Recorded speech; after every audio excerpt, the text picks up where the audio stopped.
फटाफट आपण मैंने जॉइन हो जातु आज आमर क्वेश्चन आंसर लाइव क्लास हम जोड़ा पढ़ाई था।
आपण फटाफट ऑनलाइन आ जातु आम मैंने आज क्वेश्चन आंसर क्लास स्टार्ट करिबा।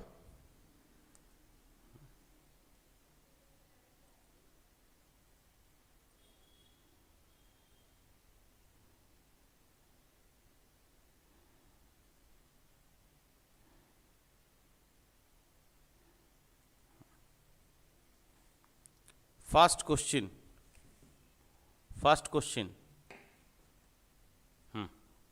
देखो तो फास्ट क्वेश्चन आप स्क्रीन आसीगला देखो आपण मैंने देखा क्वेश्चन कौन लिखाई देखो से कह which reference to the colonial period of India the trade monopoly of East India Company was ended by है जो colonial period समय जो आमर मोनोपोली ऑफ ट्रेड रखाई थिला ब्रिटिश गवर्नमेंट द्वारा सेटा को केबे एंडेड करा जाउछि कहार ईस्ट इंडिया कंपनी रो। Option A the regulating act of 1773, option B Pitt's India act of 1784, option C charter act of 1813 या फिर option D charter act of 1833। कहतु जल्दी जल्दी यार आंसरटा कौन हम यार आंसरटा फटाफट दियो। Which reference to the colonial period of India the trade of monopoly of East India Company was ended by? Option A regulating act 1773, option B Pitt's India act 1784, option C charter act 1813, option D charter act 1833। First answer देइछन सोनू बेहरा से देइछन option A the regulating act 1773। किए answer दब आउ किए answer दब फटाफट answer दियो यार।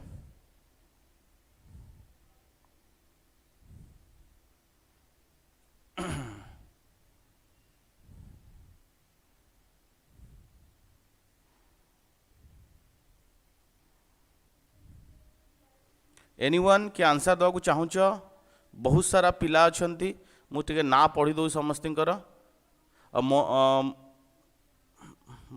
मोनालिका दास, प्रशांत लेंका, रोशनी तिर्की, सन्यासी बेहरा, उषा टोपो, दिव्य शंकर, सुचिस्मिता नायक, सोनू बेहरा, मायावती टुडू, असित कुमार मोहंती, प्रशांत लकड़ा, दीपिका टोम्पो, अपर्णा प्रियदर्शनी नायक, सुचिस्मिता नायक जो मैंने अच्छा समस्त को हाय हेलो गुड इवनिंग समस्त जी मो वॉइस शुणी पार्छ प्लीज कृपया टिके हाय हेलो लिखि दियो।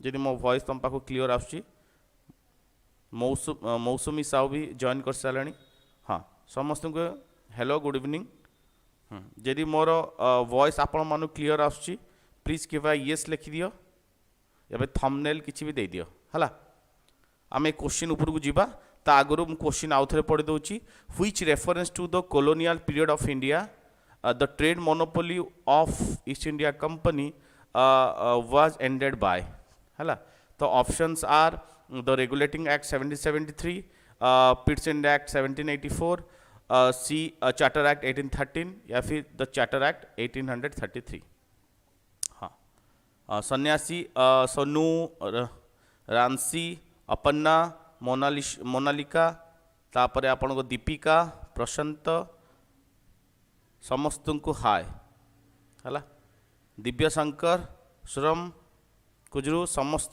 को हाय हेलो हला देख क्वेश्चन नंबर 1 कौन कहला आउ थे मुझे कहीदे ये कहे कि जो ब्रिटिश गवर्नमेंट था ना ये क्या कर रहा था उस समय उसने सोचा कि जो हम लोग ईस्ट इंडिया कंपनी को जो मोनोपोली ट्रेड दिए थे ठीक है उसको हम लोग डायरेक्टली क्या करते हैं कैंसिल कर देते हैं ठीक है ब्रिटिश गवर्नमेंट किसको दिया था ईस्ट इंडिया कंपनी को जो मोनोपोली करने के लिए जो ट्रेड बिजनेस दिया था उसको कैंसिल कर दिया इनको दिया कब गया था इनको दिया गया था चार्टर एक्ट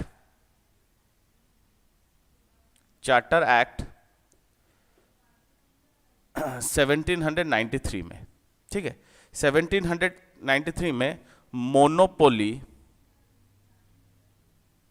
ऑफ ट्रेड इनको दिया गया था किसको दिया गया था ईस्ट इंडिया कंपनी को ठीक है और ये कितने साल तक ये लाइसेंस दिया गया था 20 साल तक 20 इयर्स तक इसको दिया गया था समझ में आया 20 साल तक दिया गया था लाइसेंस उसके बाद क्या होता है युद्ध होता है कहां पर आप लोग का यूरोप कॉन्टिनेंट में ठीक है ब्रिटिश और फ्रेंच के बीच में बहुत बड़ा युद्ध किया जाता है उस समय ईस्ट इंडिया कंपनी बहुत वीक हो जाता है तो इसी वजह से भारत में क्या होता है जो ब्रिटिश गवर्नमेंट उसको फ्रेंच के तरफ से फटका पर फटका मिलता है ठीक है और 1815 में एक बैटल भी होता है बैटल ऑफ वाटरलू आप लोग सुने होंगे 1815 में ठीक है तो उस समय क्या होता है ब्रिटिश का जितने भी और कंपनी था उनको यूरोप में बिजनेस करने के लिए नहीं दिया जाता है तो डायरेक्टली ब्रिटिश कहाँ भेजेगा ब्रिटिश गवर्नमेंट इंडिया में भेजेगा इसीलिए इसने क्या किया ईस्ट इंडिया कंपनी का जो लाइसेंस था उसको कैंसिल कर दिया कब करता है ये कैंसिल होता है आप लोग का 1813 में जिसको हम लोग बोलते हैं चार्टर एक्ट 1813 में तो मोनोपोली ऑफ ट्रेड ऐसे लिख देना monopoly of trade was cancelled in 1813 ये आप लोग का CGL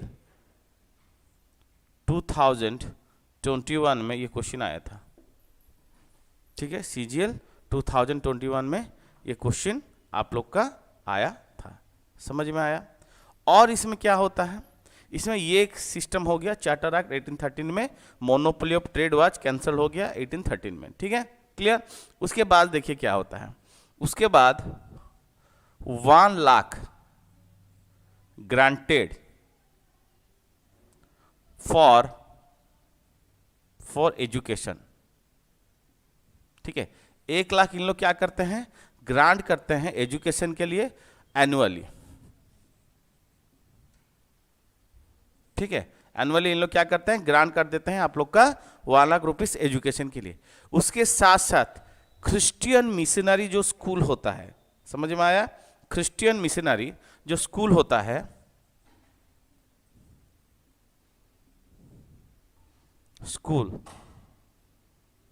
उसको भी प्रोमोट किया जाता है और क्रिश्चियनिटी को भी प्रोमोट किया जाता है कब किया जाता है 1813 चार्टर एक्ट में इधर समझ में आया तो ये क्वेश्चन 1 के अनुसार ऑप्शन इसका क्या होगा इसका होगा क्वेश्चन नंबर 1 का ऑप्शन जो होगा वो होगा सी समझ में आया अगर इंट्रोड्यूस बोलता तो ये हो जाता आप लोग का 1793।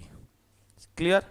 अगर क्वेश्चन ऐसे होता कि मोनोपोली वाज एंडेड, ये वाला अगर आता, ये आएगा आप लोग का चार्टर एक्ट 1813। तो एक नंबर का क्वेश्चन का आंसर क्या होगा? Option C is the right answer. Clear हुआ सबको? सबको समझ में आया? हाँ, Shibani Maharana very good evening, Meena Mundari very good evening, Monalisa Dhar very good evening. चलो सेकंड क्वेश्चन को हमें जीवा, क्वेश्चन नंबर 2 में हम लोग चलते हैं। ये बोलता है सेकंड क्वेश्चन क्या बोलता है? Bye virtue of which act dyarchy was introduced in India. इसमें से कौन से एक्ट में डायरकी सिस्टम को लागू किया गया है? बोलिए, इनमें से कौन से एक्ट में डायरकी सिस्टम को लागू किया गया है? Indian council act 1909, government of India act 1919, government of India act 1935, या फिर इंडिपेंडेंट एक्ट 1947।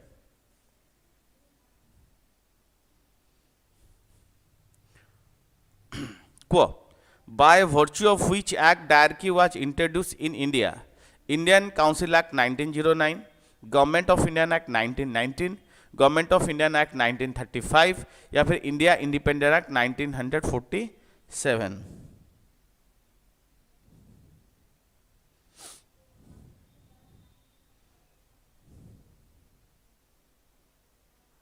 फटाफट को आंसर जो माने जानिछ। Can you hear me? सुनी पारुछ मत तुम माने? प्लीज किसी आंसर दियो कमेंट बॉक्स रे। By virtue of which act dyarchy was introduced in India. Dyarchy जो है इंट्रोड्यूस किया जाता है कौन से साल में?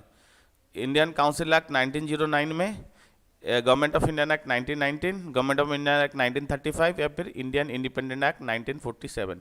सोनू बेहरा ऑप्शन देइछन्ती सी। चलो, शिबानी महाराणा बी कही, अपर्णा प्रियदर्शन बी। आउ कि आंसर देवा चाहूच? दे पार? फटाफट आंसर दियो, बहुत सारा क्वेश्चंस डिस्कशन करिवार अछि रे हला। ये क्वेश्चन डिस्कशन रे ही तमरो सिलेबस कंप्लीट हो जाए, जानछ ना जानना? चलो आंसर दियो फटाफट।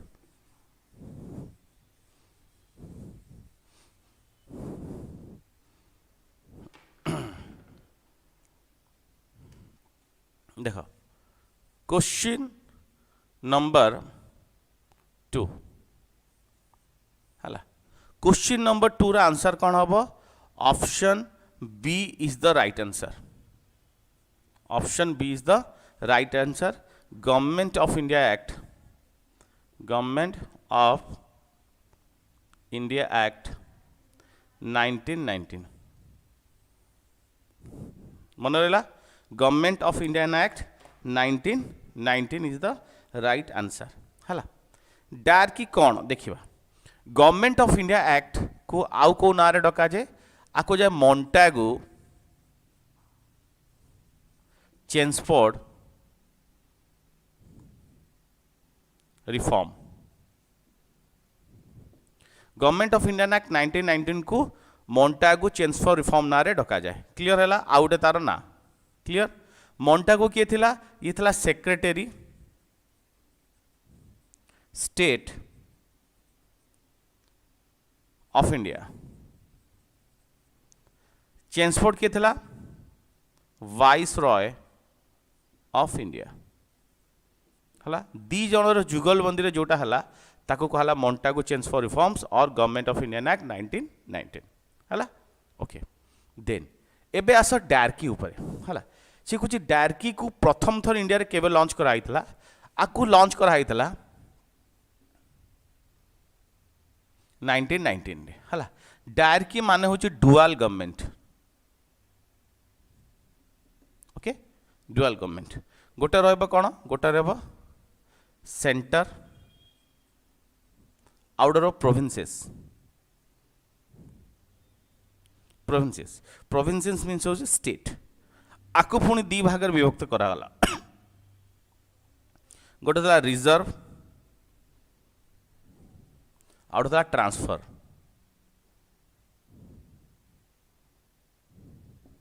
है। गोटे था रिजर्व, गोटे था ट्रांसफर। क्लियर हो गला ये डायरकी रो डुअल गवर्नमेंट जो प्रोविंसेस को कौन करार था स्ट्रंगर करार था बुझिपारा नहीं more power under the system of dyarchy है तो प्रोविंसेस को कौन करता more powerful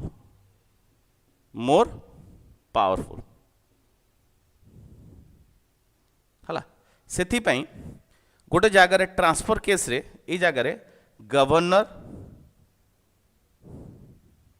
plus legislative council of members माने रहिबे आ गोटे इंडिपेंडेंट चार्ज दिया गवर्नर को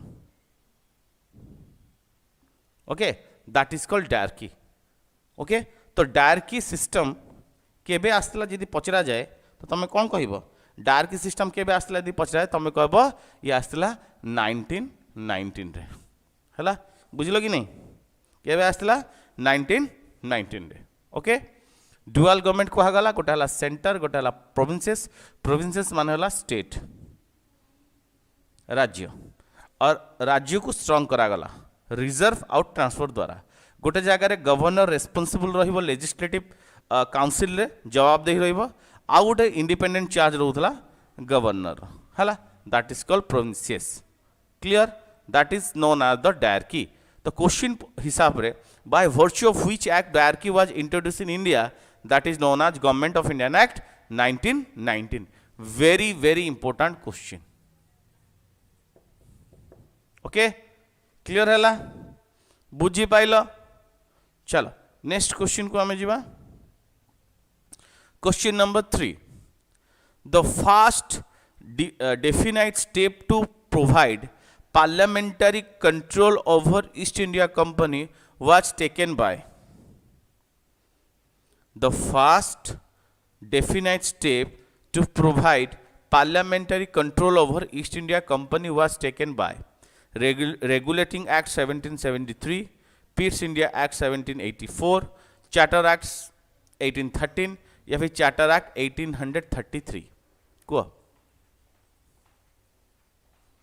The first definite step to provide parliamentary control over East India Company was taken by Regulating Act 1773, Peers India Act 1784, Charter Act 1813 या फिर charter act 1833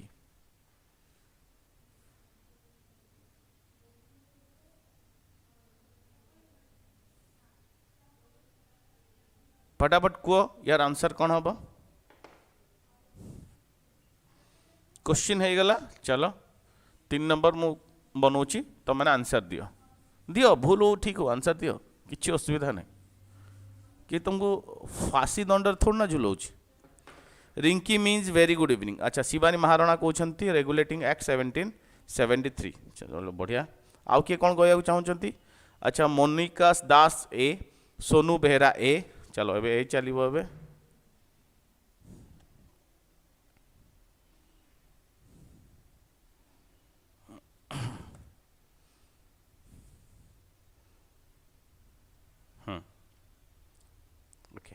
देख question कौन कहूँ the first definite step provided parliamentary control over East India company east India company ऊपर parliamentary control केबे आसला ये option question number 3 रो ये कौन हम क्वेश्चन नंबर 3 रो आंसर हम ए इज द राइट आंसर जे ए कह समस्त ठीक अच्छे ओके देन आगू बढ़िया एबे कहूँ कौन फास्ट कौन हम regulating act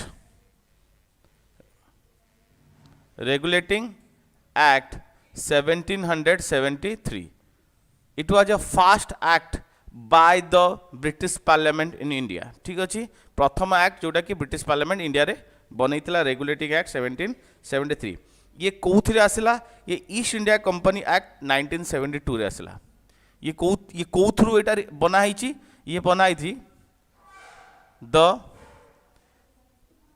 east India company act 1772 रू 1772 ରୁ बना हला 1773 रेगुलेटिंग एक्ट। रेगुलेटिंग माने सुनी परछो तो ये भाषा वर्ड टा सुनो, रेगुलेटिंग माने कोन रेगुलेट करा जीवो।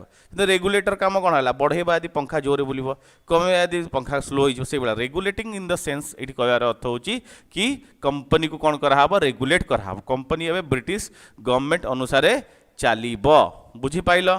क्लियर हैला चलो एबे देखो फास्ट टाइम ये जगह कौन हो political and administrative function of the company. जो कंपनी थिला east India company, east India company जो थिला ताकू बेसिकली कौन करा होची एडमिनिस्ट्रेटिव संगे पॉलिटिकल फंक्शन करा होची। Political plus administrative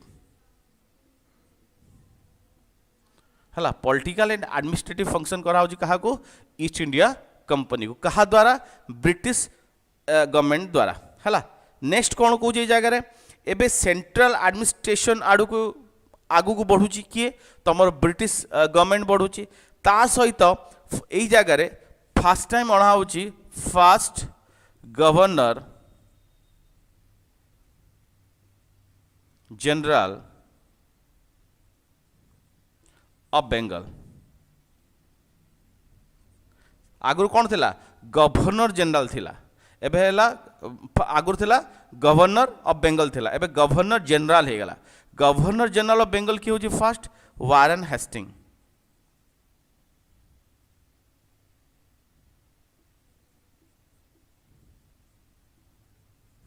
Warren Hasting he was the first governor general of Bengal हला। एटा इंपोर्टेंट क्वेश्चन, एटा परीक्षा रे आसी छी हला। फर्स्ट गवर्नर जनरल बेंगल थी किए थिला वारेन हेस्टिंग थिला हला। आउ कोन होची सुप्रीम कोर्ट भी एस्टैब्लिशमेंट होची। Supreme court government regulating act 1773 आसुची, बट ये कार्यकारी केबेठी करची ई करची 1774 रे। बुझिलो? क्लियर है? तो first definite step to provided parliamentary control over East India Company answer was regulating act 1773। Clear है? चलो एबे हमें नेक्स्ट क्वेश्चन आड़ को जीवा। Question number 4 Montagu Chelmsford report form the basis of the Indian council act 1909, the Indian government act 1919, the government of Indian act 1935 या फिर the government of the Indian independent act 1947। Just कि समय आगे आम यहाँ डिस्कसन कर आशा कर तुम मैंने कही पार। ओके मुझे लिभौची है मु आशा कर लिखिदी मु लिभौची है। जी लिखि पाउन ताले स्क्रीन शॉट नहीं जीवो ताको परे आराम से बसिकी लिखिबो है। बुझ पारे नहीं? चलो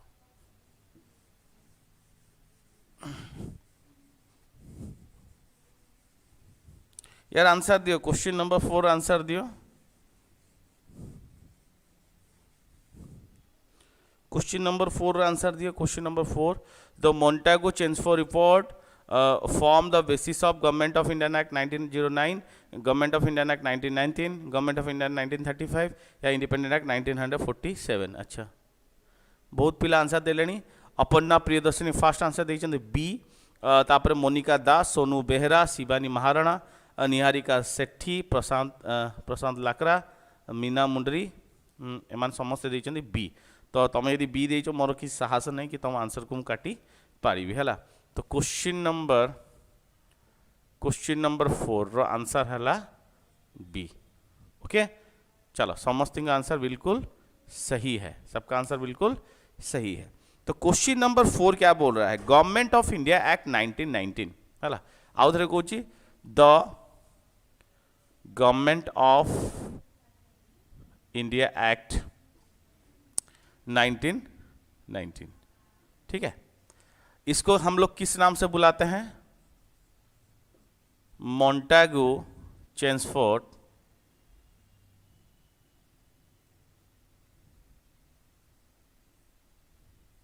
रिफॉर्म्ड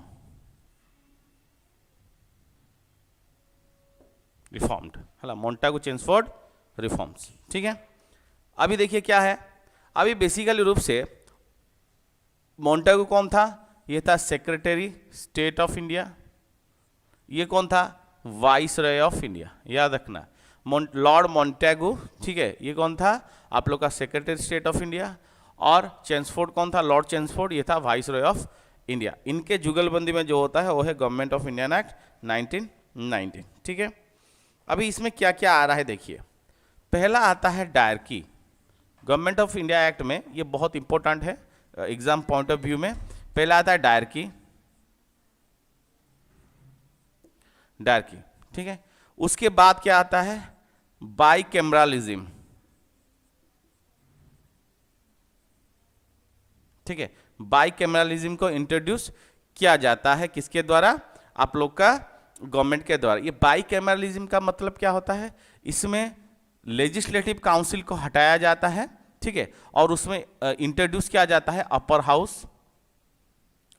हाउस, जिसको हम लोग काउंसिल ऑफ स्टेट बोलते हैं, काउंसिल ऑफ स्टेट, ठीक है। और एक होता है लेजिस्लेटिव काउंसिल, ऐसा लेजिस्लेटिव असेंबली, ठीक है, असेंबली जिसको हम लोग लोअर हाउस बोलते हैं, ठीक है। अपर हाउस और लोअर हाउस का निर्माण किया जाता है किसके द्वारा? आप लोग का ब्रिटिश पार्लियामेंट के द्वारा। समझ में आया? और क्या होता है? इधर रखा जाता है वाइसरॉय एग्जीक्यूटिव काउंसिल जो था 3rd नंबर में, वाइसरॉय एग्जीक्यूटिव काउंसिल। इसमें 6 मेंबर को रखा जाता है, 6 मेंबर, 6 मेंबर, ठीक है। 6 मेंबर से जो इंडियन मेंबर हैं ये रहेंगे 3, और जो ब्रिटिश इंडिया से था, ब्रिटिश पार्लियामेंट से था, वो रहेंगे 3, ठीक है। ये कौन थे? वाइसरॉय एग्जीक्यूटिव काउंसिल, सबसे बड़ा, जिसके वाइसरॉय एग्जीक्यूटिव काउंसिल के पास वीटो पावर था, ठीक है। तो उनमें, वो काउंसिल में इंडियंस लोग का दबदबा बढ़ रहा है। पहले 1909 में 1 था और 1919 में अभी बढ़ के 3 हो गया है। तो ब्रिटिश पार्लियामेंट का मेंबर 3 रहता है और इंडियन मेंबर कितना रहता है? 3 रहता है। टोटल नंबर कितना है? टोटल नंबर है आपका 6, ठीक है। क्लियर? समझ में आया? उसके बाद कम्युनल इलेक्टोरेट होता है, ठीक है। इधर कम्युनल इलेक्टोरेट, कम्युनल इलेक्टोरेट, ये कम्युनल इलेक्टोरेट क्या है इसको थोड़ा जानते हैं। कम्युनल इलेक्टोरेट का मतलब होता है इसमें अलग अलग रिलीजन लोग को जगह मिलता है, ठीक है। पहले इंडियन नेशनल कांग्रेस का चुनाव होता था, उसमें सब कोई खड़ा होता था, लेकिन इन लोग अभी तोड़ रहा है। इसमें कौन कौन है? जैसे इंडियन क्रिश्चियन, ठीक है, इंडियन क्रिश्चियन हो गया। तापरे सिख कम्युनिटी, इनको भी अलग चुनाव दिया जाता है। एंग्लो इंडियन कम्युनिटी को भी दिया जाता है। यूरोपियन, जो भारत से फॉरेन से आके भारत में रह रहे, इन लोग का अलग चुनाव प्रक्रिया किया जाता है। सेपरेट इलेक्टेड प्रोविजन में इसमें डाला जाता है। उसके बाद उतना ही नहीं, पब्लिक सर्विस कमीशन को भी जगह मिलता है और सेंट्रल पब्लिक सर्विस कमीशन गठन किया जाता है। सेंट्रल पब्लिक सर्विस कमीशन गठन किया जाता है 1926 में। लेकिन कौन से एक्ट में आता है? गवर्नमेंट ऑफ इंडिया एक्ट 1919 में। समझ में आया?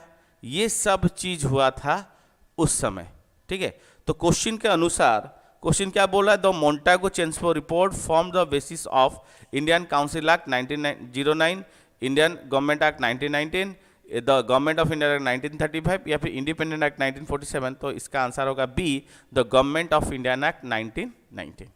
क्लियर हुआ सबका? अभी हम लोग नेक्स्ट क्वेश्चन में चलते हैं, question number 5।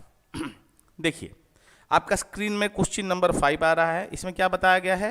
Which of the following vested the secretary state of India will be supreme control over the government of India act, government of India, ठीक है। ये बता रहा है which of the following vested the secretary state of India with supreme control over government of India. Government of India के ऊपर में supreme control कब सेक्रेटरी स्टेट लेता है? पिट्स इंडिया एक्ट 1978 में 1784 में, या फिर गवर्नमेंट ऑफ इंडिया एक्ट 1858 में, या फिर इंडियन काउंसिल एक्ट 1861 में, या फिर मोरले मिंटो रिफॉर्म्स 1909 में। बताइए फटाफट इसका आंसर क्या होगा?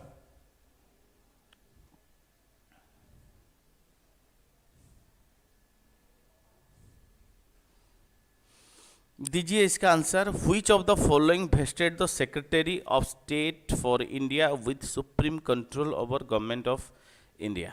बताइए इसका आंसर क्या होगा? Pitt's India act 1784, government of India act 1858, Indian council act 1861, या फिर Morley Minto reform 1909। Okay, Shivani Maharana first answer देइचंती, तांका आंसर होची government of India act 1858।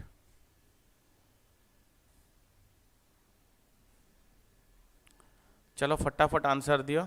Sonu Behera option A देइचंती, पिट्स इंडिया एक्ट 1784। ओके, आउ कि आंसर दो चाहूँ? ये लिखा जाइए मैं आशा करे लिभे दूँ। चला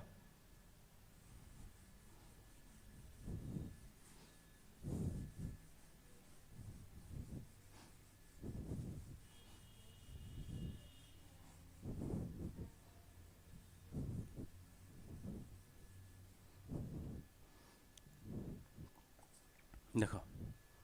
okay, question number 5। Question number 5 रो जो आंसर हम ये हम तुम कौन? ये हम options B is the right answer. जार जार बी अच्छी तांको आंसर बिल्कुल सही है। बुझी पाइल? चलो तो क्वेश्चन क्या बोल रहा है? क्वेश्चन कौन कहूँ? Which of the following vested the secretary state? Secretary state को supreme control over the government of India को केबे दिया होची? या होची government of India act, government of India act 1858। कौन पाई? देख, गोटे ही सिपोई म्यूटिनी।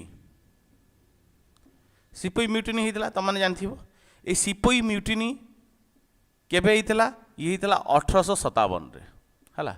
तापरे ईस्ट इंडिया कंपनी रो कौन करा होची? लाइसेंस को कैंसल कर दिया गला। सी आ बिजनेस इंडिया रे करि परिबो नाही। एबे ब्रिटिश गवर्नमेंट कौन कहूची? या फिर ब्रिटिश गवर्नमेंट डायरेक्टली निज हाथ को पावर्स नौची हला। आ सी सुप्रीम कंट्रोल या फिर सुप्रीम अथॉरिटी बनी जाउची। आ सी गोटे निजर कैबिनेट मिनिस्टर को रिप्रेजेंट करूची, माने कैबिनेट मिनिस्टर को जगह रे रखुची। सी होची secretary state of India. Secretary state of India. Okay, secretary state of India ये केबे आउची? Secretary state of India 1858 government of India act. बुझी पाइल? क्लियर है? तापरे कौन कहूँ? देख, एबे डायरेक्टली पावर ट्रांसफर करा होची। ईस्ट इंडिया कंपनी रू डायरेक्टली ब्रिटिश गवर्नमेंट निज हाथ को पावर्स नौची। आ एमाने गोटे सिस्टम आणुचंदी गुड गवर्नेंस ऑफ इंडिया। कौन आणुचंदी? गुड गवर्नेंस ऑफ इंडिया हला। सेक्रेटरी स्टेट जो रोची ताकू डाटा या फिर किसी जिनस पहुँचेबा पई हला तुमर कौन करा होची? किछि लोक माने रोचंती हला। से काउंसिल जो काउंसिल बना होची सेक्रेटरी स्टेट ऑफ इंडिया रो जो council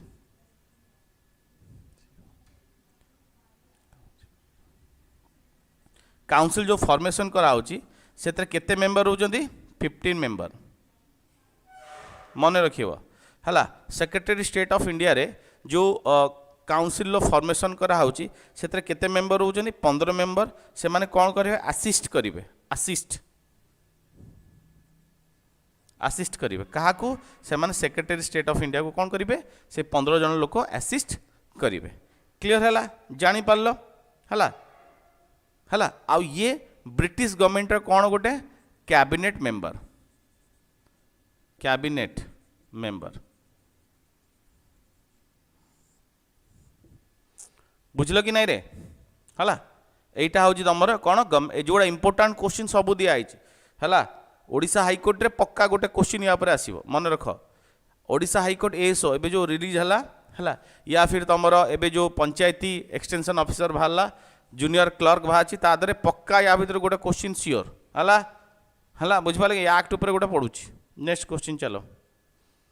the Indian legislature was made bicameral first time. Indian legislature प्रथम थर बाइकैमराल केबे हैला, यार आंसर दियो। क्वेश्चन नंबर 6 रे ऑलरेडी मु पढ़े सारी। क्वेश्चन नंबर 6 रा आंसर दियो।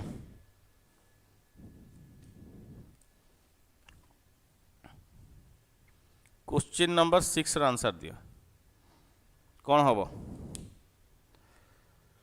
द इंडियन लेजिस्लेचर वार्ड made bicameral for the first time. प्रथम देइछन शिवानी महाराणा कौन कहते सर ब्रिटिश पार्लियामेंट। हाँ ठीक अच्छे ब्रिटिश गवर्नमेंट ही ब्रिटिश पार्लियामेंट बुझिपाल कि नहीं।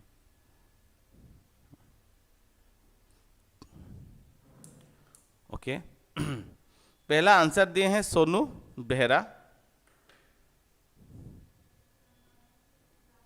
ओके अपर्णा प्रियदर्शनी से C, Sonu Behera C. Okay तो आंसर कौन होगा, इसका आंसर क्या होगा, इसका आंसर होगा option C is the right answer. Government of India act 1919 bicameralism देखा हो ना।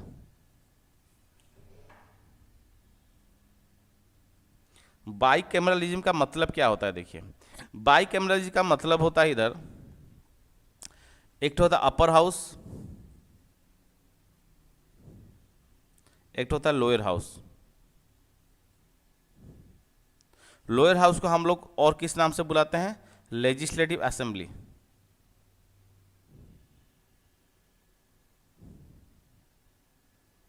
विधानसभा जिसको बोला जाता है। अपर हाउस को हम लोग क्या बोलते हैं, काउंसिल ऑफ स्टेट।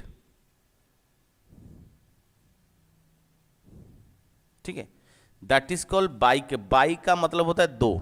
ठीक है तो बाइकैमरालिज्म कब इंट्रोड्यूस होता है, गवर्नमेंट ऑफ इंडिया एक्ट 1919 में। क्लियर चलिए नेक्स्ट।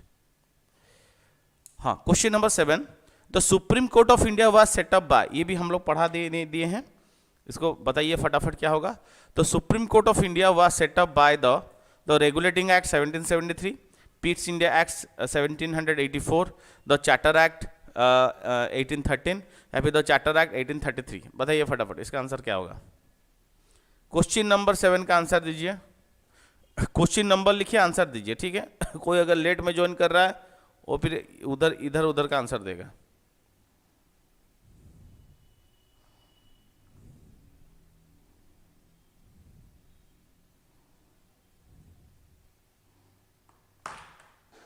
बताइए आंसर दीजिए फटाफट। ओके सोनू कुमार आंसर दिए हैं रेगुलेटिंग एक्ट 1773।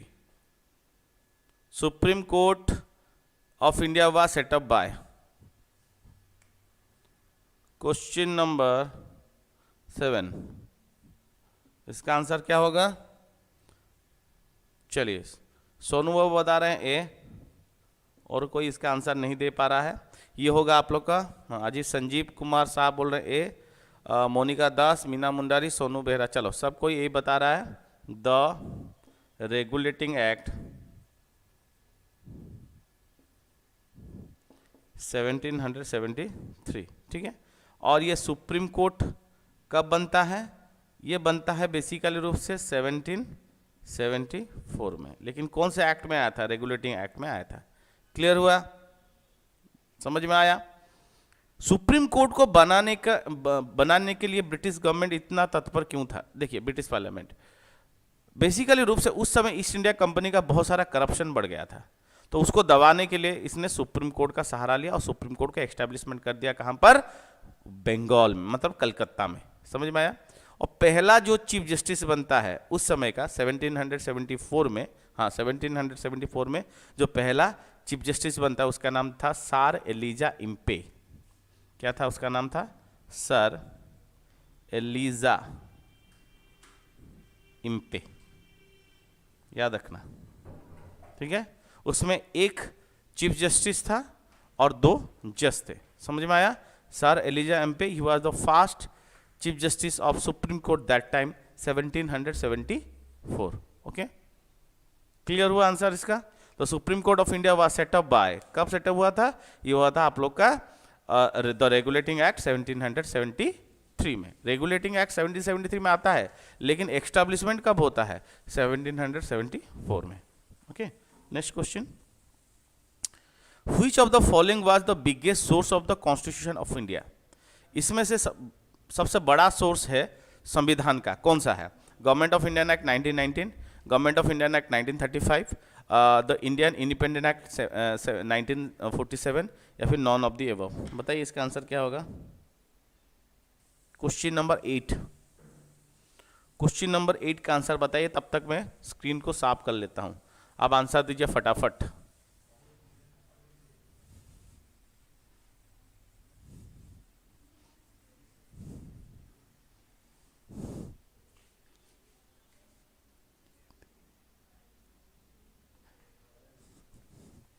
बताइए, आंसर दीजिए फटाफट, इसका क्या होगा आंसर?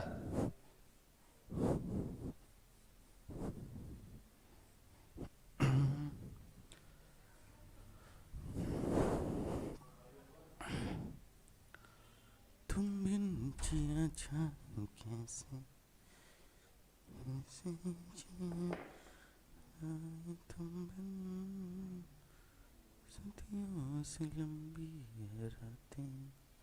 हाँ बोलिए, इसका आंसर क्या होगा? Which of the following was the biggest source of the constitution of India? Government of Indian act 1919, government of Indian act 1935, the Indian independent act 1947, या फिर नॉन ऑफ द एबव? बताइए।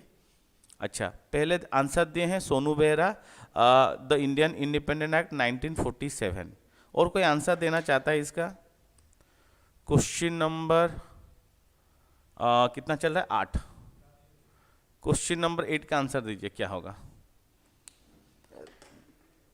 और कोई आंसर देना चाहता है इसका?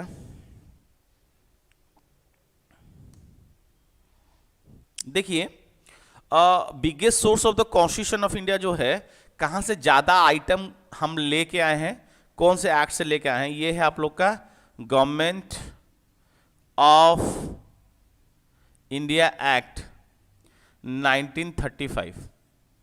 लगभग 150 आइटम इधर से हम लोग बोरो किए हैं, समझ में आया? इसमें बेसिकली 321 सेशन था। किसमें था? आप लोग का गवर्नमेंट ऑफ इंडिया एक्ट में, ठीक है। और लगभग 10 शेड्यूल था। गवर्नमेंट ऑफ इंडियन एक्ट को 2 भाग में डिवीजन किया गया है। गवर्नमेंट ऑफ इंडिया के लिए एक ठो बनाया गया है, गवर्नमेंट ऑफ बर्मा के लिए, क्योंकि बर्मा भी इस एक्ट से अलग हो जाता है, ठीक है। तो ये वाला था 321 सेशन इसमें था, और इसमें 10 शेड्यूल रखा गया था, समझ में आता है? और इसमें क्या क्या बनता है थोड़ा मैं बता देता हूं। बॉम्बे प्रेसिडेंसी जो था, बॉम्बे प्रेसिडेंसी, इससे अलग होके एक नया राज्य बनता है सिंध। अभी तो सिंध अभी पाकिस्तान का पार्ट है, उस समय इंडिया का पार्ट था, समझ में आया? हाँ, it is also known as the blueprint of the Indian constitution. Sonu Kumar, आप सही हो, बिल्कुल सही, ठीक है। तो देखिए, एक बनता है बॉम्बे प्रेसिडेंट से अलग होता है सिंध बनता है, ठीक है। बिहार से टूट गए हम लोग, एक नया राज्य बनाते हैं, वो है उड़ीसा, ठीक है। उड़ीसा 1936 में बन जाता है, अप्रैल 1 को बन जाता है, ठीक है। उत्कल उसको बोला जाता है, ठीक है। उत्कल दिवस इसलिए हम लोग सेलिब्रेशन करते हैं। एक सिंध उड़ीसा बनता है, और उसके साथ साथ अगर हम लोग देखेंगे, ठीक है, और इसमें क्या बनता है हम लोग देखेंगे, फेडरल कोड बनता है, फेडरल कोड, ठीक है, नंबर 1, नंबर 2 एंड नंबर 3। और क्या बनता है नंबर 4 में? Reserve bank of India, RBI. RBI का गठन 1935 में होता है, समझ में आया? उसके साथ साथ और बहुत सारे प्रोविंसेस को बनाया जाता है। इसमें एक नया कंट्री बनता है, उसका नाम है बर्मा। बर्मा भी इसमें बनाया जाता है, ठीक है। और 1/3 रिटायर्ड एवरी 2 years, जो राज्यसभा का कंडीशन है council of state. Council of state, इसमें क्या होता है, जो राज्यसभा जो था, मतलब काउंसिल ऑफ स्टेट में जो 1/3 मेंबर रिटायर, ये होते थे कब, ये भी यही एक्ट से आया है। और उसके साथ साथ और एक डायरकी जो सिस्टम था, आप लोगों को मैं पढ़ा था 1919 में आया था। इधर डायरकी सिस्टम ये ट्रांसफर हो जाता है। कहां पर ट्रांसफर होता है, सेंट्रल लेवल में। पहले क्या कहां था, स्टेट में था, स्टेट में कैंसिल हो गया, स्टेट में और नहीं रहा, चला कहां गया, ये सेंट्रल लेवल में। इसीलिए ये biggest source of the Indian constitution इसको बोला जाता है। समझ में आया, ठीक है। Government of Indian act 1930, that is known as the blueprint of the Indian constitution. Clear, चलिए नेक्स्ट चलते हैं हम लोग। Which was not a member of cabinet mission plan, इसमें से कौन कैबिनेट मिशन प्लान का मेंबर नहीं था, बताइए। 9 नंबर क्वेश्चन, क्वेश्चन नंबर 9 बताइए। Which was not a member of cabinet mission plan, Pethick Lawrence, Stafford Cripps, A V Alexander या फिर जॉन साइमन। बताइए इसका आंसर क्या होगा।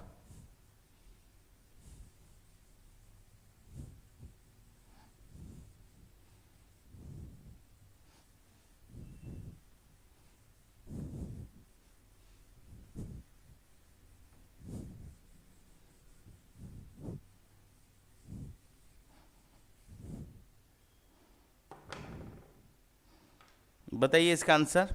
Which was not a member of cabinet mission plan, question number आपका 9 चल रहा है। आंसर बताइए, फटाफट आंसर दिए, इतना लेट मत करिए। Pethick Lawrence, Stafford Cripps, A V Alexander. Okay, पहले दिया है सन्यासी बेहरा ने और बता रहा है जॉन साइमन, ऑप्शन डी। और कोई बताना चाहता है? ओके, सोनू बेहरा भी डी बता रहे हैं, 9 का डी। ओके, और कोई आंसर दीजिए। एटलीस्ट 4 पर आंसर हम लोग लेते हैं, आप लोग इतना डिले क्यों कर रहे हैं आंसर देने के लिए। चलिए आंसर दियो, फटाफट आंसर दियो। ओके, उसके बाद पूनम सोबिता लकड़ा, ये दीजिए आंसर डी। ओके, हर कोई डी दे रहा है तो इसका आंसर बिल्कुल सही होगा। Question number D is the right answer. John Simon ये मेंबर नहीं था कैबिनेट मिशन प्लान। पहले देखते हैं cabinet mission plan, cabinet mission plan ये कब आता है? ये आता है आप लोग का 1946 को। समझ में आया? तो बेसिकली रूप से जो कैबिनेट मिशन था, समझ में आ रहा है कि जो कैबिनेट मिशन था ये वाला जो चीज है, इसको कैबिनेट मिशन क्यों बोला गया है? क्योंकि ब्रिटिश पार्लियामेंट का ये कैबिनेट मिनिस्टर थे, इसीलिए इसको कैबिनेट मिशन प्लान बोला जाता है। इसमें बेसिकली 3 आदमी आए थे। नंबर 1 कौन था? पैथिक लॉरेंस,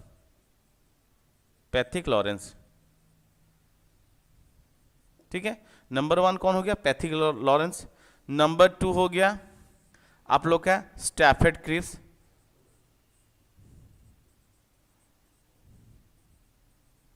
और नंबर 3 हो गया आप लोग का एवी अलेक्जेंडर।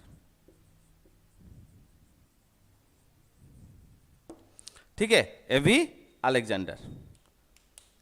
उसके बाद क्या होता है देखिए, ये पैथिक लॉरेंस था आप लोग का secretary state of India. Stafford Cripps था बोर्ड एंड ट्रेड का हेड, और एवी अलेक्जेंडर था फास्ट लॉर्ड एडमिरल्टी।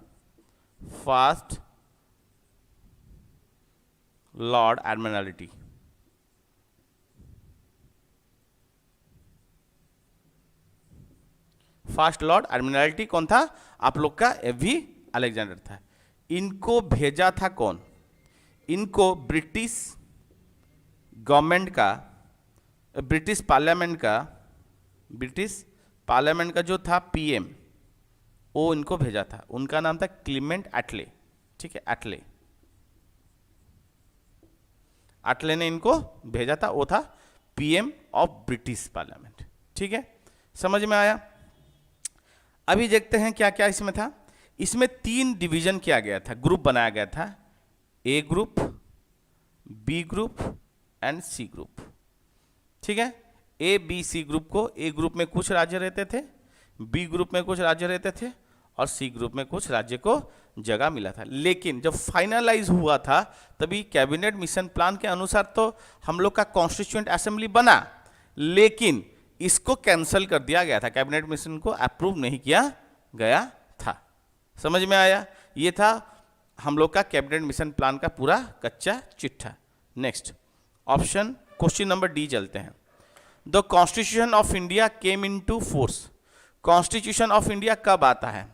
दिसंबर 9, 1946 को आता है, जनवरी 26, 1949 को आता है, या फिर जनवरी 26, 1950 को आता है, या फिर नवंबर 26, 1951 को आता है। बताइए फटाफट इसका आंसर क्या होगा। इसका आंसर बताइए। The constitution of India came into force on December 9, 1946, उसके बाद जनवरी 26, 1949, या फिर जनवरी 26, 1950, नवंबर 26, 1951। बताइए इसका आंसर क्या होगा। क्वेश्चन नंबर 10, बहुत इजी क्वेश्चन है, इसका आंसर दीजिए जल्दी जल्दी। आंसर आ गया है, सोनू जी आंसर दिए हैं 10 का सी। ठीक है, 10 का सी इज द राइट आंसर। 26 जनवरी 1950 को हमारा क्या होता है, संविधान को लागू किया जाता है। चलिए नेक्स्ट क्वेश्चन चलते हैं। अभी हम लोग जल्दी जल्दी भागेंगे। The constituent assembly of India started the functioning from. ठीक है, हम लोग का जो संविधान था, जो संविधान बनाया गया था, ये कब स्टार्टिंग किया गया?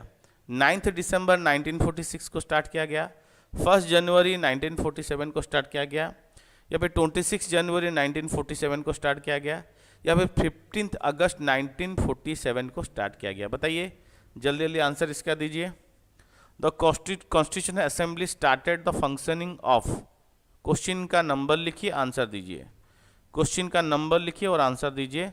The constitution assembly of India started the functioning from 9 दिसंबर 1946, 1 जनवरी 1947, 26 जनवरी 1947, या फिर 15 अगस्त 1947।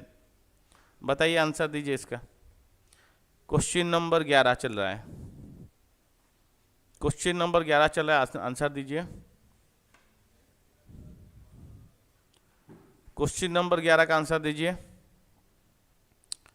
क्वेश्चन का नंबर लिखिए, क्वेश्चन नंबर लिखिए, क्वेश्चन नंबर लिखिए, उसके बाद आंसर दीजिए। किसका आंसर को डिटेक्ट नहीं किया जाएगा? क्वेश्चन का नंबर लिखिए, आंसर दीजिए फटाफट। क्वेश्चन का नंबर लिखिए, आंसर दीजिए। 11 नंबर लिखिए, आंसर दीजिए। पता नहीं चला किसका आंसर दे रहे हो आप लोग। ओके, पहले आंसर दिए हैं मीना मुंडार ने, वो बोले हैं 11 डी। चलिए और कोई आंसर देना चाहता है? और कोई आंसर देना चाहता है? ओके, सोनू बेहरा बोल रहे हैं ए, सोनू बेहरा बोल रहे हैं ए। और कोई आंसर देगा?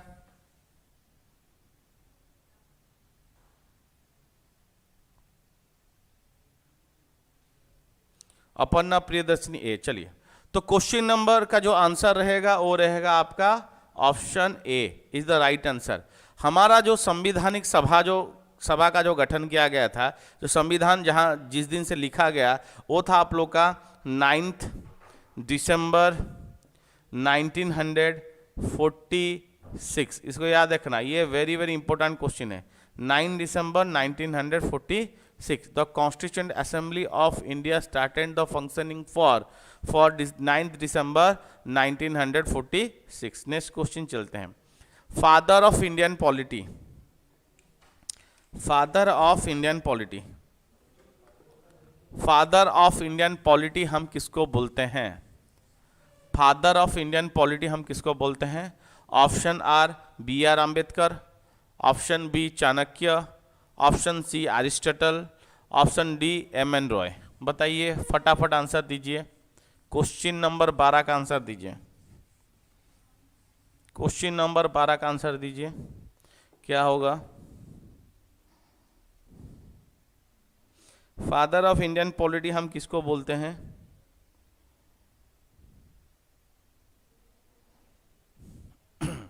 चलिए, आंसर आना स्टार्ट हुआ है। पहले बोल रहे हैं सोनू बेहरा बी, पन्ना प्रियदर्शनी ए, सन्यासी बेहरा बी। ठीक है, तो क्वेश्चन नंबर का जो आंसर है 12 का, उसका आंसर क्या होगा? उसका आंसर होगा बी, फादर ऑफ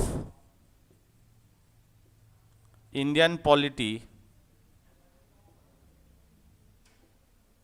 पॉलिटी हम किसको बोलते हैं? इसको बोलते चाणक्य, चाणक्य और विष्णुगुप्त और कौटिल्य, कौटिल्य। ठीक है, इनका 3 नाम, एक आदमी का 3 नाम, चाणक्य बोल सकते हैं, विष्णुगुप्त बोल सकते हैं, कौटिल्य। एक बुक लिखे थे, उसका बुक का नाम क्या है? अर्थशास्त्र, अर्थशास्त्र।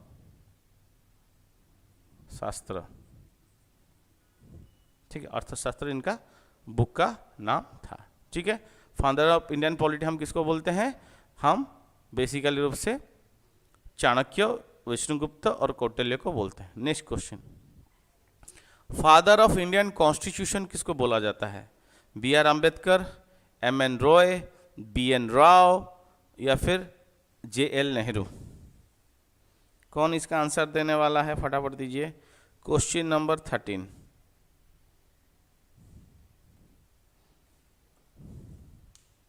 क्वेश्चन नंबर 13 दीजिए। Father of Indian constitution, B R Ambedkar, M N Roy, B N Rao, J L Nehru?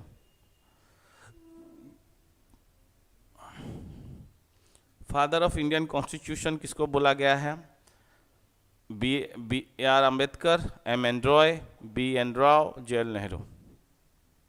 बताइए बताइए, जल्दी जल्दी बताइए। ओके, क्वेश्चन नंबर 13 का आंसर आ गया है। पहले सोनू बेहरा ए बोले हैं, B R Ambedkar, Monika Das B R Ambedkar, Shivani Maharana B R Ambedkar, Sonu Kumar B R Ambedkar, Meena Mundre 13 का ए। चलिए, तो क्वेश्चन नंबर जो 13 है इसका आंसर होगा A, B R Ambedkar, father of Indian constitution. ठीक है, ये होंगे हम लोग का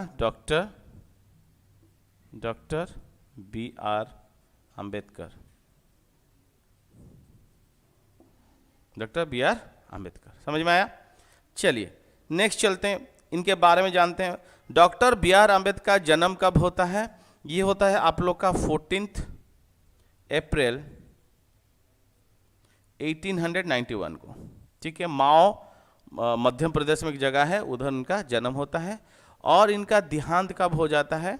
देहांत होता है इनका 6 दिसंबर 1956 में। ठीक है, 6 दिसंबर 1956 में दिल्ली में, न्यू दिल्ली। ठीक है, इनका देहांत हो जाता है। नेक्स्ट क्या है देखिए, बेसिकली ये एक शेड्यूल कास्ट कम्युनिटी से बिलोंग करते थे, एससी कैटेगरी से बिलोंग करते थे। कौन? हमारे बी आर अम्बेडकर जी। ठीक है, और छोटे जब थे तभी से ही इनको पढ़ना लिखना बहुत अच्छा लगता था।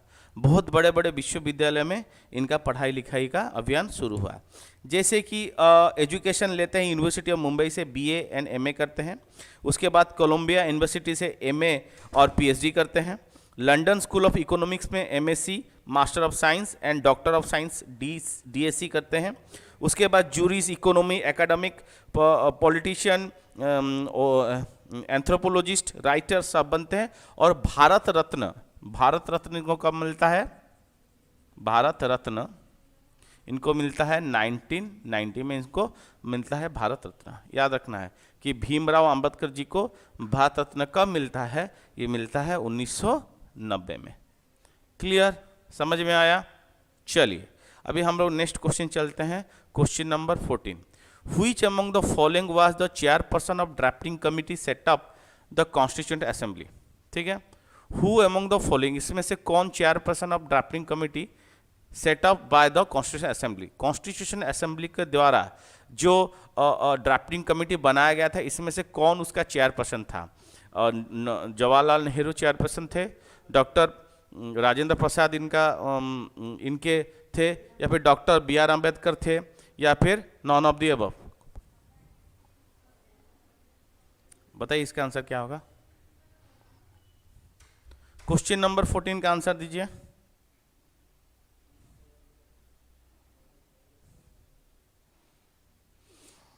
क्वेश्चन नंबर 14 का आंसर दीजिए। ओके, सोनू बेहरा बता रहे हैं सी, बी आर अम्बेडकर।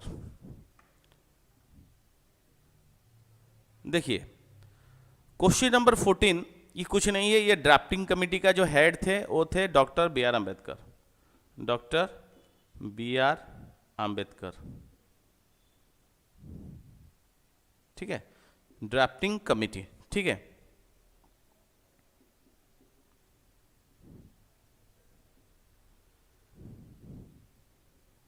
तो इसका आंसर क्या होगा, इसका आंसर होगा डायरेक्टली सी हो जाएगा इसका आंसर।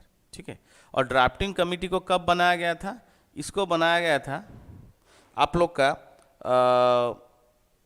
29 अगस्त 1947 को। ठीक है, कब बनते हैं, 29 अगस्त 1947।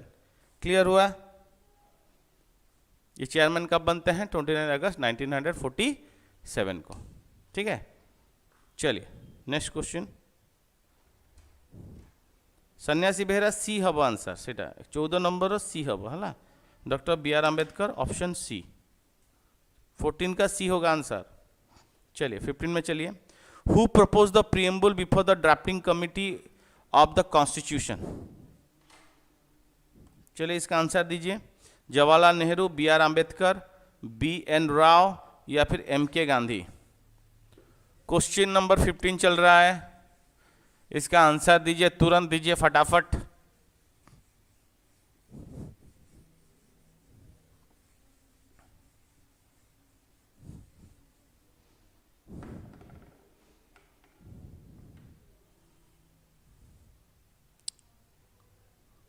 क्वेश्चन नंबर कितना चल रहा है, 15।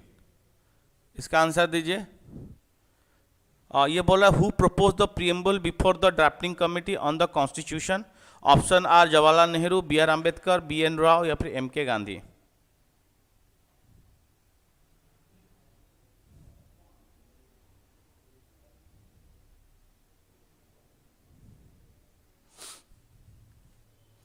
ओके, तो सोनू बेहरा बोल रहे हैं जवाहरलाल नेहरू, और कोई आंसर देना चाहता है। चलिए इसका जो आंसर होने वाला है ये होगा option A is the right answer. Sonu Behera आपका आंसर बिल्कुल सही है। अभी देखिए थोड़ा लिखना चाहता है तो आप लोग लिख सकते हैं। प्रीएम्बल, प्रीएम्बल को हम लोग basically preface of the constitution के रूप से जानते हैं, या फिर इसको पहले इसको बोला जाता था ऑब्जेक्टिव रिजोल्यूशन।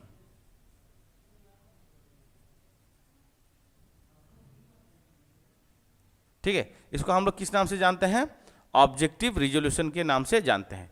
ऑब्जेक्टिव रिजोल्यूशन को पहली बार कॉन्स्टिट्यूएंट असेंबली में कब इंट्रोड्यूस किया जाता है, इंट्रोड्यूस कब किया जाता है, इसको किया जाता है 13 दिसंबर 1946 को इसको क्या किया जाता है, इंट्रोड्यूस किया जाता है। और पास कब होता है, पास होता है 22 जनवरी 1947 को। ये क्या हो जाता है, पास हो जाता है। समझ में आया कि नहीं, क्लियर हुआ। इंट्रोड्यूस होता है 13 दिसंबर 1946 को, और पास हो जाता है आप लोग का 22 जनवरी 1947 को। क्लियर। और प्रीएम्बल का नाम, प्रीएम्बल को किसने इंट्रोड्यूस किया था, या फिर ऑब्जेक्टिव रिजोल्यूशन को किसने इंट्रोड्यूस किया था, इनको किया था जे एल नेहरू। भारत के पहले प्रधानमंत्री। समझ में आया, इनको इंट्रोड्यूस किए थे। क्लियर हुआ आंसर? आंसर क्लियर हुआ इतना? चलिए नेक्स्ट चलते हैं क्वेश्चन नंबर 16 में। Who was the president of the constitution assembly of independent India? ठीक है, इंडिपेंडेंट इंडिया का पहला राष्ट्रपति कौन था? B R Ambedkar, doctor Rajendra Prasad, C Rajagopalachari, या फिर के एम मुंशी? बताइए इसका आंसर क्या होगा? इसका आंसर बताइए।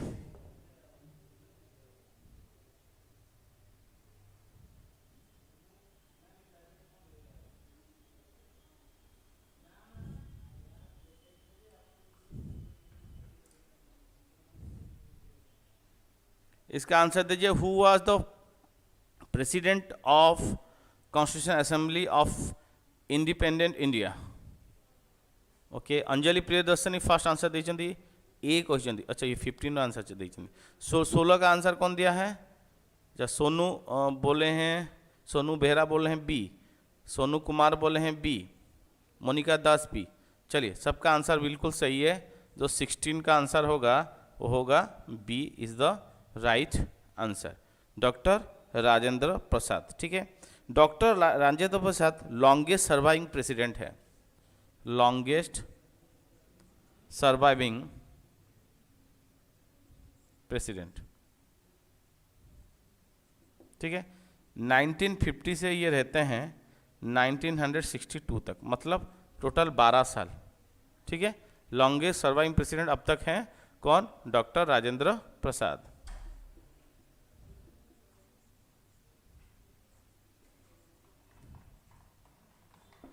ठीक है, doctor Rajendra Prasad.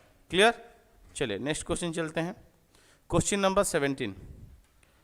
Who wrote the अर्थशास्त्र? ये ऑलरेडी क्वेश्चन जा चुका है, आप अगर बताना चाहते हो बता सकते हो। बताइए फटाफट।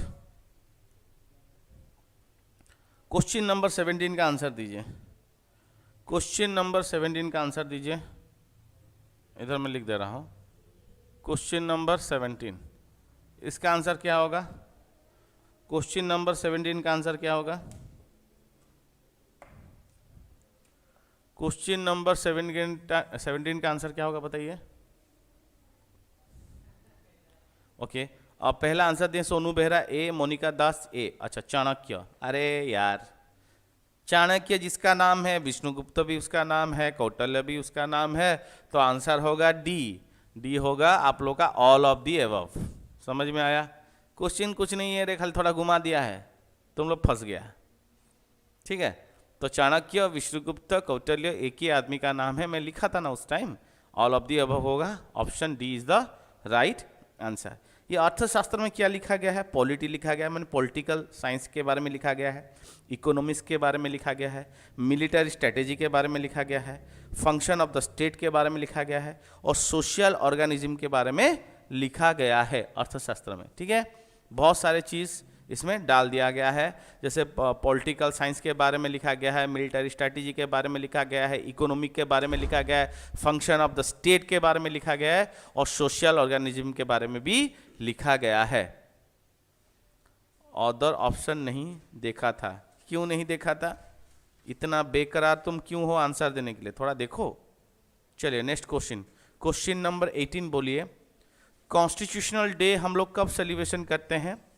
26 नवंबर 1949 को, 26 जनवरी 1949 को, 26 नवंबर 1947 को, या फिर 26 नवंबर 1950 को? बताइए, बताइए क्या होगा इसका आंसर?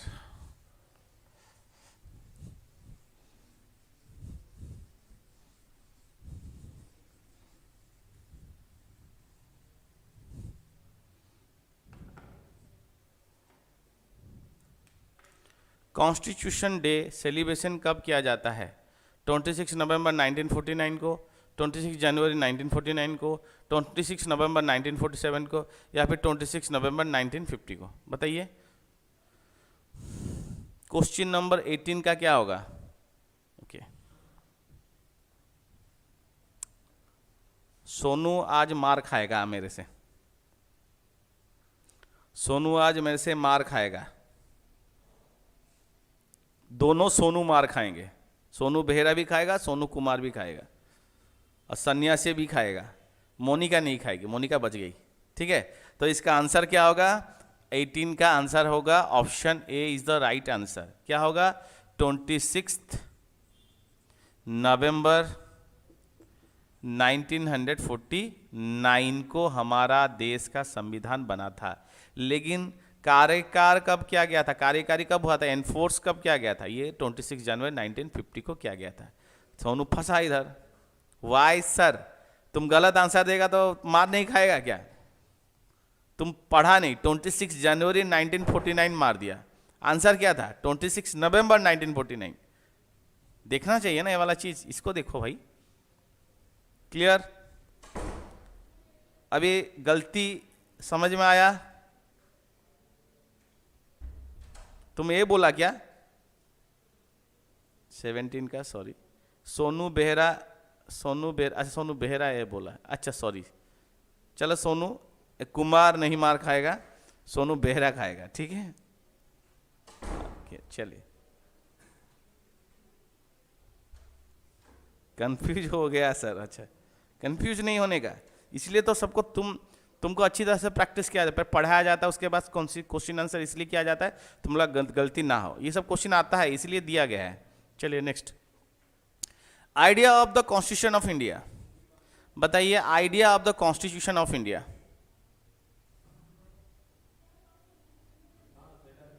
बताइए idea of the constitution of India.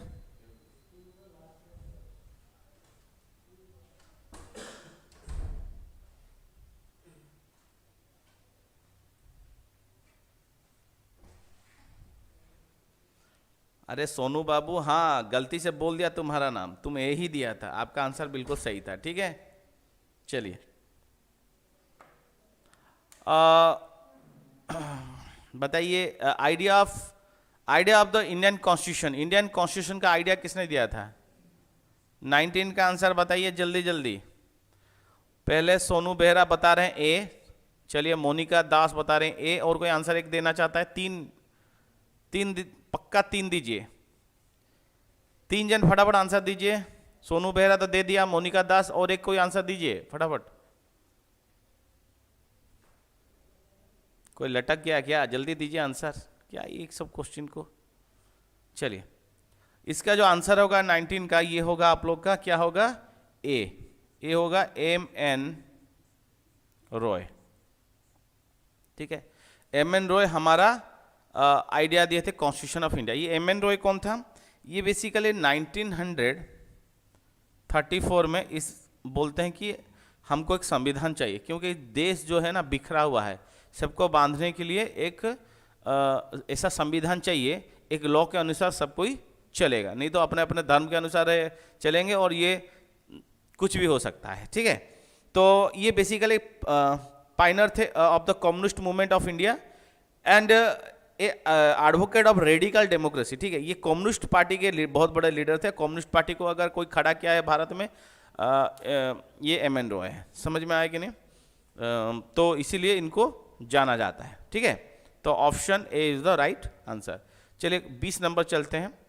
Who was the adviser of Indian constitution? Indian constitution का एडवाइजर कौन था? M.N. Roy, B.N. Rao, B.R. Ambedkar या फिर S.N. सिन्हा? बताइए इसका आंसर। इसका आंसर दीजिए, क्या होगा? क्वेश्चन नंबर 20 आ गया। क्वेश्चन नंबर 20, फटाफट आंसर दीजिए। Who was the adviser of the Indian constitution? Question number 20, M.N. Roy, B.N. Rao, B.R. Ambedkar, S.N. Sinha. आप लोग कितने लेट करते हो आप लोग आंसर देने में।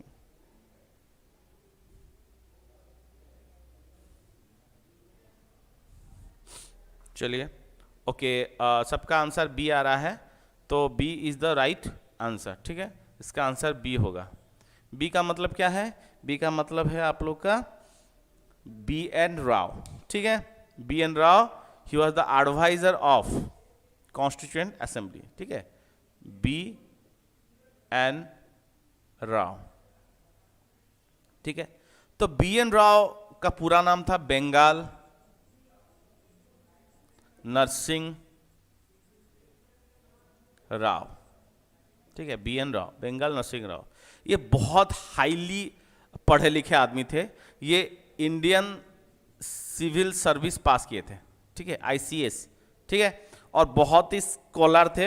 ये इंटरनेशनल कोर्ट ऑफ जस्टिस जो हग में है, इंटरनेशनल कोर्ट ऑफ जस्टिस के एक जज भी रह चुके थे 1950 से 53 तक। उसके बाद यूएन सिक्योरिटी काउंसिल का प्रेसिडेंट भी थे। UN, United nation security council का ये क्या रह चुके थे, प्रेसिडेंट रह चुके थे। समझ में आ रहा है कि नहीं? तो ये बहुत हाईली थे। और अगर कोई भी संविधान में कुछ भी प्रॉब्लम होता था, इनसे बातचीत किया जाता था। समझ में आया? तो B M Rau, he was the adviser of the constitution assembly. Clear? तो answer B is the right answer.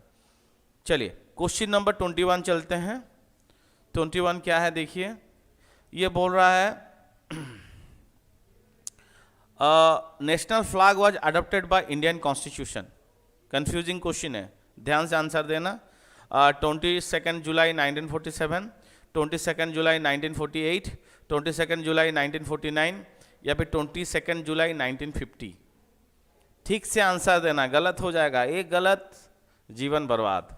ठीक है, बहुत बढ़िया क्वेश्चन है, इसका आंसर दीजिए। ठीक है, नेशनल फ्लैग को कब अडॉप्ट किया गया था? कौन बता सकता है? ओके, पहले जो आंसर दिए हैं 21 नंबर का, मोनिका दास ऑप्शन ए बता रहे हैं 22 जुलाई 1947। और कोई आंसर देना चाहता है? क्वेश्चन नंबर 21 बताइए। ओके, चलिए, तो option A is the right answer. ठीक है, 22 जुलाई 1947 को हमारा झंडा को हम लोग क्या किए थे, एडॉप्ट किए थे। क्लियर हुआ? ठीक है, तो देखते हैं और क्या क्या इसमें बन सकता है। जो हमारा जो नेशनल फ्लैग है, ठीक है, नेशनल फ्लैग है, इसको डिजाइन किसने किया था? इसको था पिंगाली वेंकैया। पिंगाली वेंकैया ये का किस राज्य के थे? आंध्र प्रदेश का। आंध्र प्रदेश लिखना है, अरुणाचल प्रदेश नहीं लिख देना, आंध्र प्रदेश। ठीक है, पिंगाली वेंकैया आंध्र प्रदेश। ठीक है, और इसमें क्या बन सकता है क्वेश्चन? इसमें 3 कलर होता है फ्लैग में। अगर हम लोग देखें इसमें कितना कलर होता है? 3 कलर होता है। ये कलर, उसके बाद इसको मैं व्हाइट रख देता हूँ, ये कलर और ये कलर। ठीक है, 3 कलर होता है। तो पहले आता है सैफ्रॉन, अरे यार, सैफ्रॉन, उसके बाद है व्हाइट, उसके बाद आता है ग्रीन। ठीक है, पहले आता है सैफ्रॉन, उसके बाद व्हाइट, उसके बाद ग्रीन। सैफ्रॉन जो होता है ना, वो आप लोग का कॉरेज एंड सैक्रिफाइस का सिंबल होता है। कॉरेज एंड सैक्रिफाइस। ठीक है, आप लोग का जो सैफ्रॉन होता है, कॉरेज एंड सैक्रिफाइस क्या होता है? ट्रूथ एंड प्यूरिटी जो होता है, ट्रूथ एंड प्यूरिटी, ये होता है व्हाइट कलर। कौन सा होता है? ट्रूथ एंड प्यूरिटी होता है व्हाइट कलर का। और पीस एंड प्रॉस्पेरिटी जो होता है, peace and prosperity,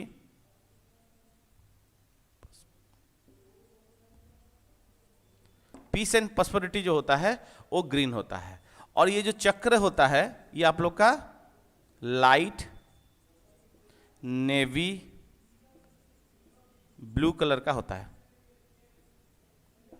light blue navy colour का होता है। और जो मतलब लेंथ इंटू ब्रेथ इसका होता है, लेंथ इंटू ब्रेथ, ये होता है 3:2 मीटर का। समझ में आया? 3:2 मीटर का होता है। कौन सा आप लोग का? लेंथ इंटू ब्रेथ, माने झंडा का। ठीक है, इतना ही झंडा आप लोग का आएगा। क्वेश्चन अगर आएगा इतना से ही आएगा। क्लियर? चलते हैं नेक्स्ट क्वेश्चन में। Question number 22। National anthem was adopted by Indian constitution. National anthem को कब अडॉप्टेड किया गया था? नेशनल एंथम को कब अडॉप्टेड किया गया था?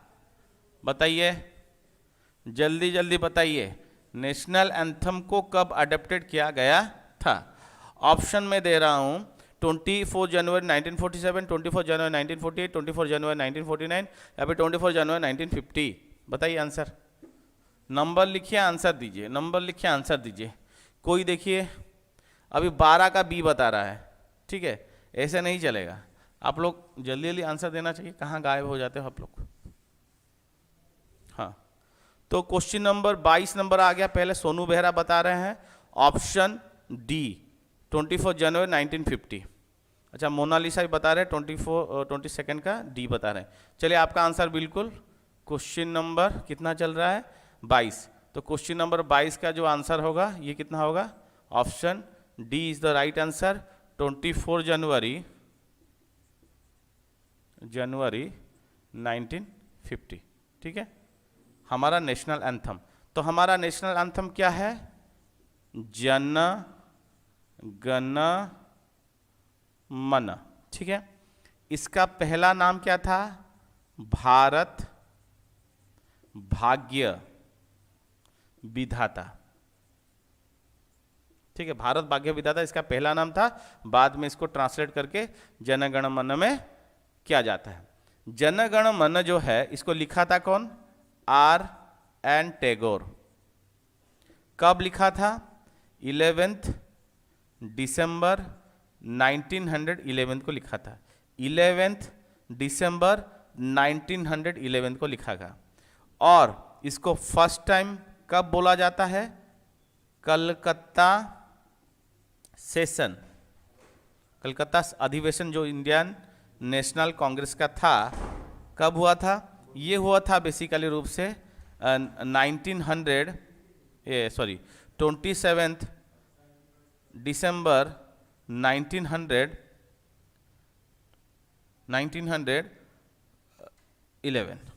ठीक है, तो फर्स्ट कलकत्ता अधिवेशन इंडियन नेशनल कांग्रेस का 22 दिसंबर 1911 को इसको बोला गया था, मतलब गाए थे।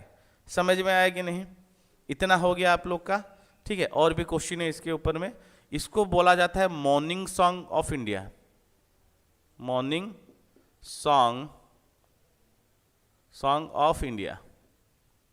ठीक है, इसका इंग्लिश में भी अनुवाद किया गया है, इसीलिए इसको मॉर्निंग सॉन्ग ऑफ इंडिया बोला जाता है।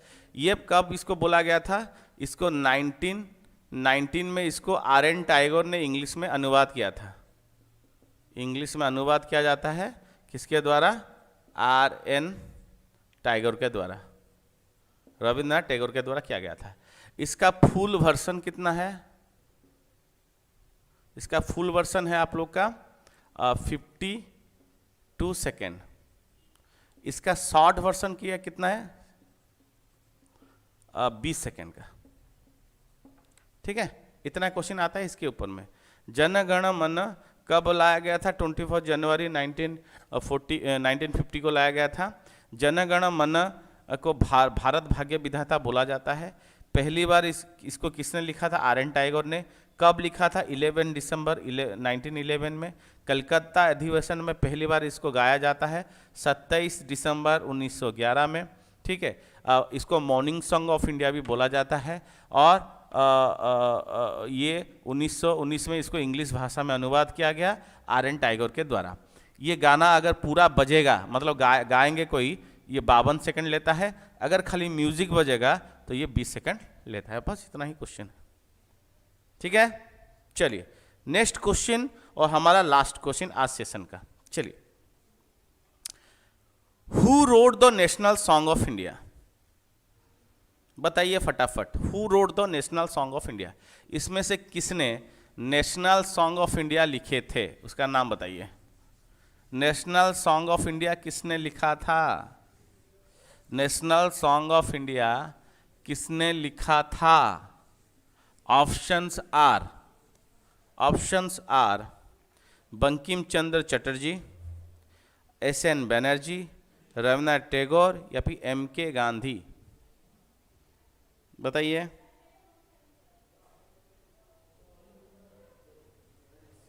ओके, 23 का आ गया है आंसर ए। ठीक है, जो क्वेश्चन नंबर 23 है इसका जो आंसर होने वाला है ये होगा ए इज द राइट आंसर। समझ में आया? ठीक है, तो ये कब होता है, इसको भी अडॉप्ट किया जाता है इस सॉन्ग को 24 जनवरी 1950 को। ठीक है, जब जनगण मन किया जाता है इसको। और ये क्या है, ये है नेशनल सॉन्ग।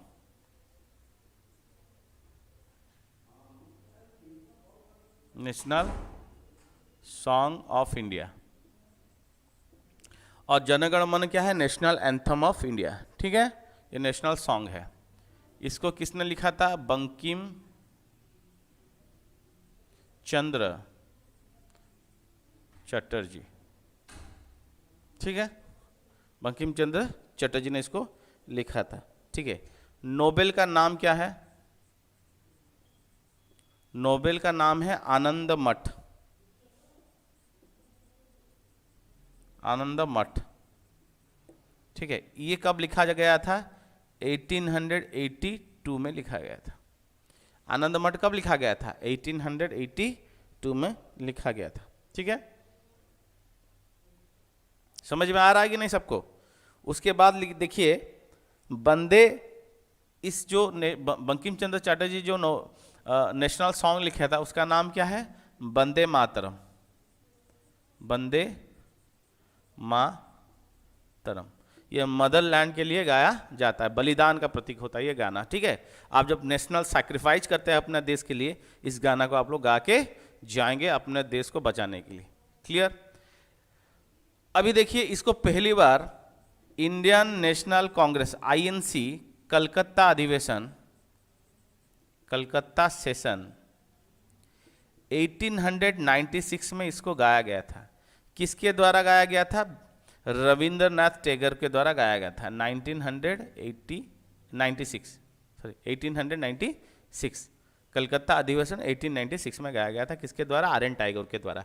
लिखा था कौन, बंकिम चंद्र चटर्जी ने। गाया था कौन, रविंद्रनाथ टैगोर ने। क्लियर? और इसका जो फुल वर्जन होता है ये होता है 65 सेकेंड या फिर 1.5 मिनट का। ठीक है, 65 सेकेंड और या फिर 1.5 मिनट का। क्लियर हुआ? चलिए, आपका जितना भी क्वेश्चन आंसर था मैंने आज पूरा डिस्कशन करवा दिया हूँ। 23 क्वेश्चन था। ठीक है, टाइम भी बहुत हो गया है। कल फिर से हम लोग फिर नया कुछ क्वेश्चन पकड़ेंगे, उसके ऊपर में डिस्कशन किया जाएगा। ठीक है, उसके बाद आपका फिर से क्लास जो चल रहा है वही चलेगा। क्लियर? तो आज का क्लास हम लोग इधर ही समाप्त करते हैं। Take care, good night. ठीक है, आप लोग अपना सेहत का ध्यान